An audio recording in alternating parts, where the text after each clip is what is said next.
Dining table ఇక్కడ పెట్టి చాపితే నిమిషాలు చెప్పాలి నీకు మీ బాబుకి. డైనింగ్ టేబుల్ ఎక్కడ ఉన్న పెద్ద బాత్రూమ్ ఉండరా? నా మీద అరుస్తున్నావేంట్రా?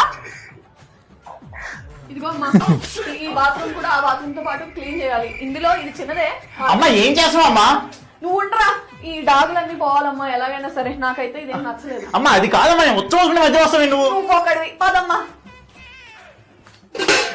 పనులు చేసుకోలేక వస్తాను, ఇల్లంతా చెత్తగా ఉంది. వాడేమో బలదు తిరుగుతాడు, వీడేమో ఏ పనికి చాతకాడు. అసలు ఏమనుకుంటారు, ఇల్లు అనుకుంటారు సత్రం అనుకుంటారు ఇద్దరు. అమ్మ నువ్వు తిరుగుతున్న ప్రతిసారి పట్టణంలో ఏం చిన్న పిల్లలేం కాదు, మాకంటే ఒక సెల్ఫ్ రెస్పెక్ట్ ఉంటుంది. మీసల్ గడ్డలు వచ్చి చూడు ఒకసారి.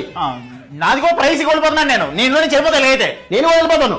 సర్లే కానీ మొన్న నువ్వు చికెన్ అడిగావు, నువ్వు మటన్ అడిగావు, ఇంతకేం చేయాలి ఇప్పుడు? ఫిష్ ఇప్పుడు చేపలు తెప్పించాలా? సర్లే ఎక్కడికో వెళ్తానంటున్నా, 9ంటిలోకి వచ్చి వంట చేస్తాను. సర్ఫేస్ పెట్టాను కదా. సర్ఫేస్ నేను కదా, నువ్వు అన్నావు. నేనేమన్నాను? నేను సర్ఫేస్ పెట్టాను, నీ ప్రైస్